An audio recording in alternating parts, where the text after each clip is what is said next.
తెలంగాణలో తనపై వస్తున్న విమర్శలకు స్ట్రాంగ్ కౌంటర్ ఇచ్చారు AP deputy CM Pawan Kalyan. YS టైంలో మాట్లాడని నాయకులు ఇప్పుడు మాట్లాడుతున్నారా అని ప్రశ్నించారు. ప్రాంతీయ విద్వేషాలు రెచ్చగొట్టడం తన ఉద్దేశం కాదన్నారు ఆయన. తనపై దాడులకు ఎవరొస్తారో రండి అంటూ సవాల్ విసిరారు. ఇకపై తెలంగాణలోనూ పోటీకి సిద్ధమంటూ ప్రకటించారు పవన్. నేను ఇప్పుడు దాకా నిర్ణయించుకోవాలా, మీరు అంటున్నారు కాబట్టి చెప్తున్నా. తెలంగాణలో జనసేన ఉంటుంది, మేము పోటీ చేస్తాం. ఇప్పుడు దాకా ఎప్పుడు అవసరమైతే తెలంగాణలో తిరుగుతాం, నేనే తిరుగుతా, మేమే తిరుగుతాం. ప్రతి సమస్య మీద మాట్లాడతాం, ప్రతి అన్యాయాన్ని ఎదుర్కొంటాం. ఏం మాట్లాడతారు మీరు? ఇది తెలంగాణ భారతదేశంలో అంతర్భాగం, మర్చిపోకండి. తెలంగాణ నా దేశం, మన భారతదేశంలో అంతర్భాగం తెలంగాణ. మీరు కూర్చోబెట్టి బెదిరించి రాకూడదు ఏంటో అవన్నీ భరిస్తాం. చాలా దశాబ్దం పైగా భరించాం. దీనికి చర్మాంకం పలుకుతాం మేము. ఆంధ్ర వాళ్ళకి ఏం పని అంటారు? సంతోషం, కరెక్ట్. అది తెలంగాణలో ఆంధ్ర కాంట్రాక్టర్లు ఓకేనా? ఇక్కడ ఆంధ్రాలో తెలంగాణ కాంట్రాక్టర్లకి బాగానే పనిచేస్తున్నారు. అక్కడ తెలంగాణలో ఆంధ్ర కాంట్రాక్టర్లు బాగానే ఉన్నారు. ఎవరినా మీరు బేవకూఫులు చేస్తా ఉన్నారు? మీరు ఎవరిని బేవకూఫులు చేస్తారు? మీరు ప్రజలనేమో మీరు మభ్యపెట్టి, యువత మీరు ప్రజానికం, మీరు తెలంగాణ ప్రజలు ఇది గుర్తించాలి. ఇది వీళ్ళు బాగానే ఉన్నారు, వీళ్ళ అధికారాలు బాగానే ఉన్నాయి, వీళ్ళు బిజినెస్లు బాగానే ఉన్నాయి, వీళ్ళ కాంట్రాక్టులు బాగానే ఉన్నాయి. ఏదైనా మాట్లాడితే నాలాంటి వాడిని కూర్చోబెట్టి భయపడతా ఉంటారు. గద్దర్ గారు బతికున్నప్పుడు మీరందరూ ఏమయ్యారా? మీరందరూ గద్దరన్న బతికున్నప్పుడు మీరందరూ ఎక్కడున్నారు? గద్దరన్న వెన్నులో బుల్లెట్లు దిగితే గద్దరన్న నా దగ్గరికి వచ్చాడు. ఒకటి అడిగాడు, ఆఫీస్కి వచ్చి మన జర్నలిస్ట్ కాలనీలో ఉండే జనసేన ఆఫీస్కి వచ్చి, అరే తమ్మి నాకు బుల్లెట్లు దిగినీరా, నాకు వెనకాల నన్ను స్వేచ్ఛగా రే అని పిలుచుకునే అంత చనువు మా ఇద్దరి మధ్య. నాకు బుల్లెట్లు దిగినీరా ఈ వెన్నులో, నడవాలంటే ఇబ్బందిగా ఉందిరా, నాకు కారులో పోవాలంటే ఆటోలో తిరగలేకపోతున్నా, ఒక అండంగా అడుగుతున్నా, హక్కుగా అడుగుతున్నా, బండి కొనివరా అంటే ఆయన ఒక 24 గంటలు 3 రోజుల్లోనో 2 రోజుల్లోనో బండి కొనిచ్చాను నేను ఆయనకి. ఇప్పుడు ఎందుకు చెప్తున్నానంటే, ఆ రోజు నేను చెప్పుండొచ్చు, నేను చెప్పట్లా. ఈరోజు కాంగ్రెస్ నాయకులు ఎవరో మాట్లాడుతూ ఉన్నారు, నువ్వేమి ఎలా వస్తావు చూస్తామని.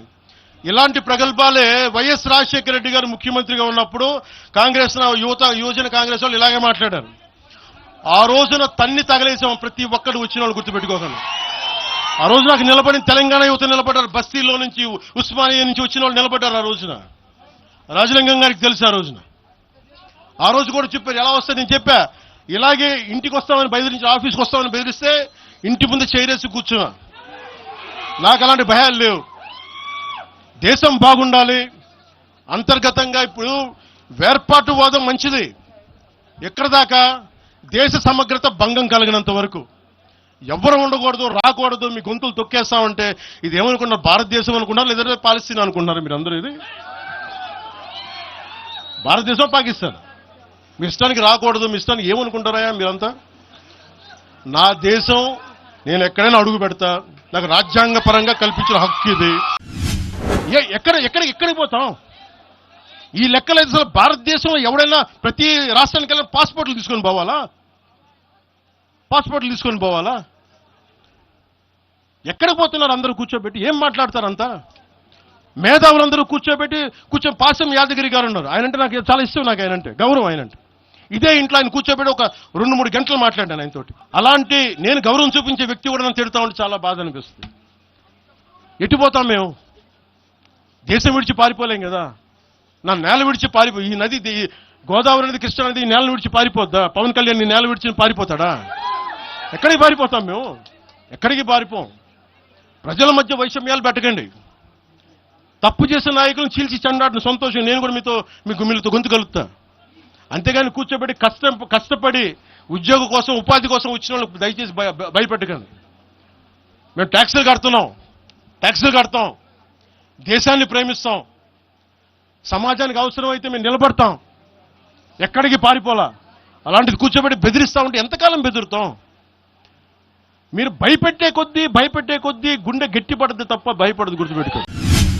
ఇలాంటి వాదనలు దేశం అంతా మొదలైతే తమిళనాడుకు వచ్చి హిందీ గోబ్యాక్ అని, హైదరాబాద్లో మార్వాడి గోబ్యాక్ అని, నార్త్ ఇండియా గోబ్యాక్ అని, తెలంగాణ యాస భాషలో హిందుస్థానీ ఉంటుంది, హిందుస్థానీ.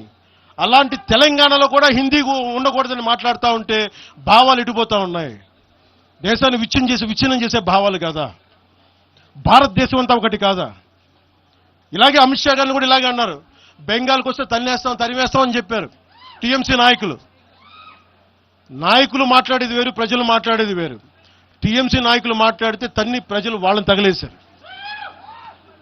రోజు ఇలా మాట్లాడితే రేపు పొద్దున ఇలాంటి వదిలేస్తే ఏమవుతాయంటే వందే మాత్రం పాడనని చెప్తారు, జనగణమన పాడనని చెప్తారు. ఎందుకంటే ఇది బెంగాలీలో ఉంది, మేము పాడమంటారు. ఇలాగే వదిలేస్తే ఒకసారి ఈ ప్రాంతీయత అనే భావం కనుక ఎక్కువైపోయి జాతీయ సమగ్రతకి విభేదం కలిగితే వన్ డే దిల్ సే we don't like to sing Vande Mataram. One day they might say we don't like to sing Janaganamana because of this kind of mindset. This has to be addressed, this has to be corrected. 12 years కూర్చోబెట్టడం మేము ఒక చెరువుని కబ్జా చేసామంట. నాకేం పనిలేదా?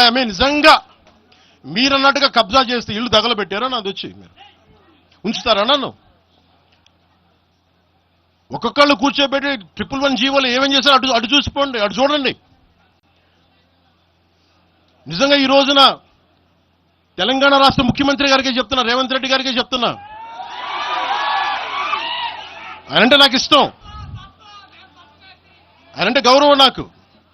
కానీ వారికే నేను చెప్తా ఉన్నా, తెలంగాణ ప్రభుత్వానికే చెప్తున్నా, పవన్ కళ్యాణ్ గనుక ఆ చెరువుని మీరు ఒక చెరువును ఆక్యుపై చేసుకున్నాడంటే సంతోషంగా చెప్తున్నా, ఈ రోజున తెలంగాణ ప్రభుత్వానికి రాసి ఇచ్చేస్తున్నారు. కేసీఆర్ గారు భారత రాష్ట్ర సమితి పెట్టి ఆంధ్రాలో పార్టీ పెట్టినప్పుడు స్వాగతించిన వాడిని నేను. ఒక పార్టీ ఎక్కడైనా పెట్టుకోవచ్చు. కేసీఆర్ గారికి మనస్ఫూర్తిగా ఆ రోజున మనకి గుంటూరులో బీఆర్ఎస్ పార్టీ కార్యాలయం పెడితే, అంతకుముందు జనసేనలో పనిచేసిన నాయకుల్ని ఆయన ప్రెసిడెంట్గా పెడితే మనస్ఫూర్తిగా స్వాగతించాం.